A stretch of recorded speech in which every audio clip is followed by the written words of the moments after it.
welcome to Storyboard. This is Shibani Gharat and I am at the IAA World Congress in Kochi. This 3-day event attracted a galaxy of speakers from different walks of life. We get you all the action from the event and also tell you what some of the most prominent speakers had to say. Listen in.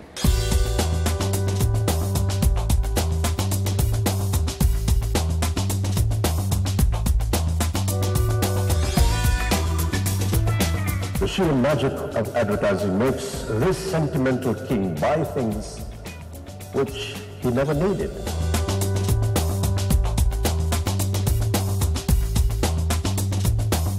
We need to move our companies from CSR, corporate social responsibility, to make it RSC, responsible social corporations.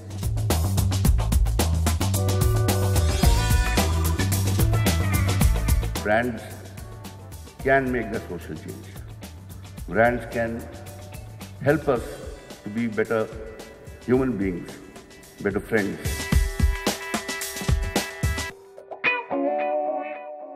It feels like Cannes, but it is in fact Kochi when I catch up with Sir Martin Sorrell on the sidelines of the IAA World Congress, and he spoke about the new reality.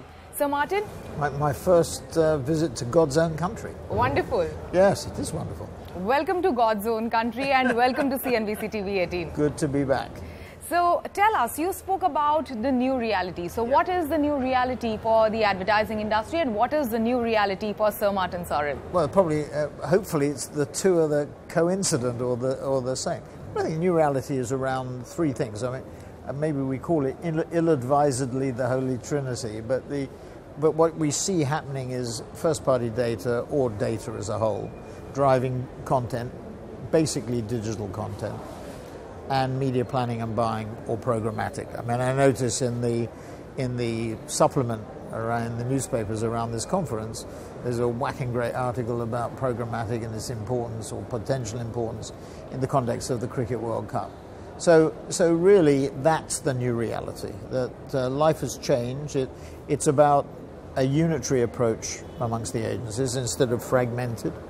You know, we know from my previous existence, and you know Srini running India actually is a very good example. I mean, you have strong brands here of WPP in India, a very strong business with a dominant market share. And the brands, you know, increasingly have to work together and increasingly have to digitize themselves or become more digital. I mean, the Indian market is slightly different to the world market in that it is more traditional in nature. I mean, it's got two speeds. You know, there's the traditional speed and the digital speed. And the digital speed, don't get me wrong, is very important in India in the context of a Bangalore or the like, or a Beijing, you know, in comparison to a Beijing. But having said that, the traditional industries are still very important. The traditional agencies are still very important. But the need for change, particularly as India becomes the world's most populous country and overtakes China in terms of scale and population, that will become important too. So, you know, on a couple of occasions when I had spoken to you in the past, you've always emphasized on the fact that you are a business person. So what is the new reality? Well, when people want to have a go at me, which they frequently did, they call me, or still do, they would call me a bean counter or an accountant, even worse than an accountant. Yeah. No, I remember Jeremy Bullmore, who Piyush is almost as good as a creative director. But Jeremy Bullmore always said, yes, he does like to count beans. The more he counts, the better it is. We're seeing you in India more often than earlier. Are you talking to any Indian clients? Yes, we are. We're talking Since you mentioned soon. How soon is going to be soon? No, soon will be very soon. No, clients, people. We've made our first hire here. We'll be announcing the leader of our content business here. On the media planning and buying side, we're looking at that and our point of entry, because the Indian market is a little bit of an opaque market. Actually, it's not as transparent actually from a media point of view as perhaps other markets are, but that will change over time, and that is also being driven by the rise of Google here, by the rise of Facebook, the rise of Amazon, subject to legislation, Flipkart, Walmart, etc. I mean, the rise of the online platforms and of course, Star has been phenomenally successful in responding. Actually, if you look at what Uday has done here in an Indian context, and now looking a bit more broadly, obviously with his new responsibilities, it's extraordinary how the industry has adapted to digital change, but there's going to be more to go for. So that's really what we're focused on. You mentioned, and you said a very interesting thing, that India is a very opaque market. Occasionally I say interesting things. You said how India is an opaque market, yes, from a media planning and buying perspective. How can we bring in more transparency in this market? The supplement to this conference that I was reading in the hotel room when I got here talked about programmatic for the Indian World Cup. So, programmatic is something that we're heavily focused on with Mighty Hive, based in San Francisco, but now spread right around the world. One of the leading programmatic, if not the leading programmatic consultancy. It's not really an agency. So it works with clients on an in-house model, hybrid model, or you could have it out-house with the agency. And there are two big issues around in-housing. One is technology and keeping up with technology, because it's changing all the time. And with that cost pressure inside the companies, it's often very difficult for clients to keep up with the technology. The second is talent. How do you keep the best talent? If you're just confining them to one or two categories, how can you maintain their enthusiasm? So it's a difficult balance, but those areas are going to become more and more important. So I think inevitably there will be change in the industry. So you already have programmatic taken care of, digital production taken care of with Media Monks and Mighty Hive. Yeah. What is next for Esco Well, there's Capital? more of that. So, we've now got a considerable, not enormous cash flow. Last year our revenues were about $150 million. EBITDA was about 30. This year analysts are expecting, we have a market cap now of $600 million, which, after 6 or 7 months is I think, a good start, to put it mildly. And the market's expecting about $225 million of revenue and about $45 million of EBITDA, which is an organic increase of 50%, which is strong. I mean, Media Monks and Mighty Hive have been growing 50, 80%. Now, they can't carry on doing that forever, and they're small. I've described us as being a peanut. Maybe now we're a coconut or a coco de mer, which is a double-chambered coconut. So we've obviously got a little bit of scale, but it's very different to what historically I've been used to. But so we'll see whether we can do something about that. But the growth rates are very strong, and with what we have in the content and programmatic area, I think we have enough. We'll do more infill. There are one or two things more that I'd like to do from an acquisition point of view. But the first-party data thing is really interesting. I mean, it's not easy. You saw IPG bought Axiom. They left the most interesting part of Axiom behind, which was LiveRamp, which now has a market value of $3.5 billion. So these first-party data assets, which mostly reside with clients. So, for example, when we do a Netflix film campaign or Netflix content campaign at Media Monks, they give us their first-party data. We tailor content. And Mighty Hive, in other situations, not in the case of Netflix, but in other situations, would distribute that content in the most effective way. We're sitting in the election year, and during the last elections, WPP played a big role in PM Modi's I'm sure it will victory. Again. Yeah. Do you think a country like India needed a brand like Modi? I think he's done a phenomenal job. Obviously, bringing about change is difficult when you do things like demonetization and GST. You obviously create some friction and some tensions. So it would be interesting to see what happens in the next election. On the basis of the taxi driver, I said to them, the taxi driver coming in from the airport, who's going to win the next election, which the view I was given was that Modi would win it again, but his majority would not be as strong as it had been for the last historically. And therefore that might limit him in some way as to what he could do in terms of change. But listen, I think he's been good for India. certainly on a world stage. While doing research for this interview, I stumbled upon a very interesting You did some quote. research for this, you've got to help us. Very interesting quote of yours.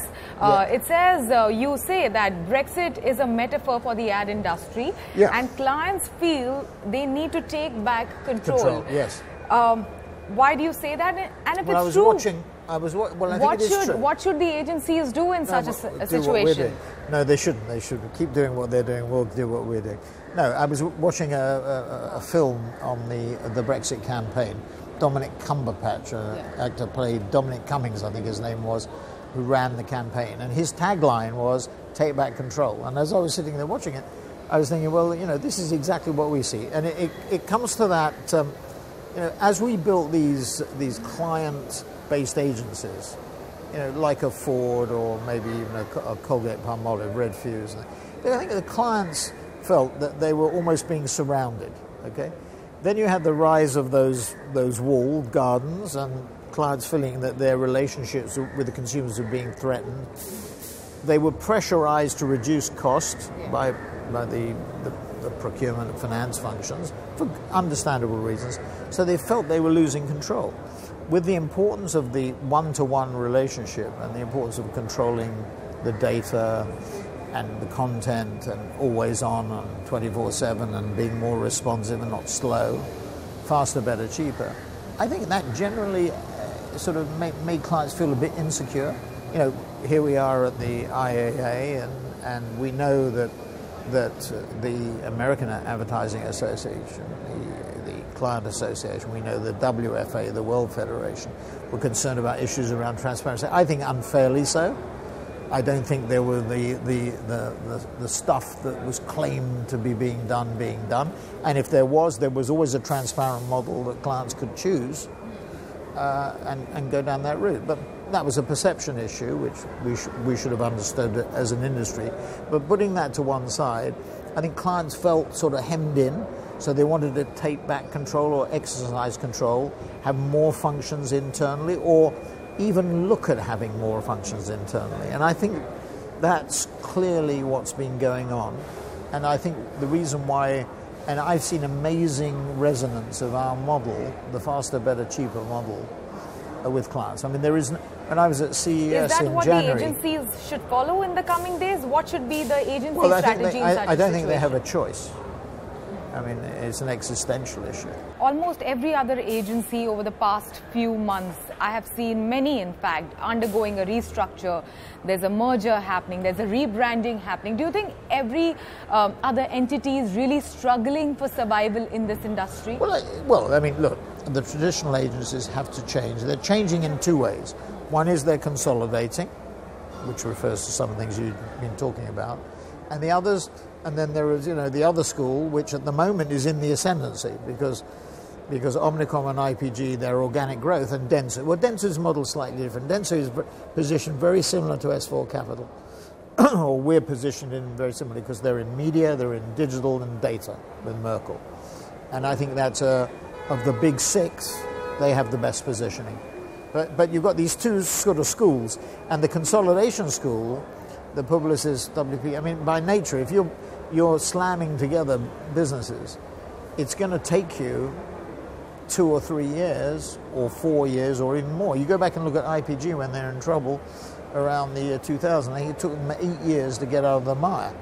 So these changes are long term, and it may be the consolidation is better than strengthening the individual brands, but it'll take longer time for the results to show. So in such a scenario, what according to you is going to be the most important function in the coming days in a traditional agency setup? Is it going to be planning? Is it going to be, accounts? Is it going to be creative? What? So again, an interesting question. The irony about S4 Capital is that we're sort of bringing back together creative and media, right, in a way, right? And this unitary approach, no earn-outs, because it leads to too much fragmentation in my view. So what the client wants is seamless execution, one person to talk to, etc.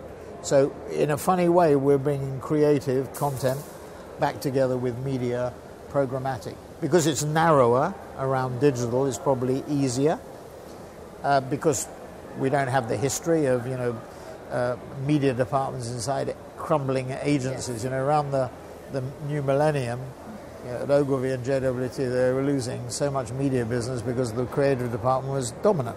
There's more equality. There's more sort of gender equality, if I can put it that way, using gender in the context of, probably get shot for saying this, in the context of media and content, bringing that much more together in parity, instead of the creative people feeling they're up here in the media, we're just sort of trading slaves who didn't get the bonuses or Ferraris or corner offices. So it's a bit, you know, like John Hamm and Mad Men.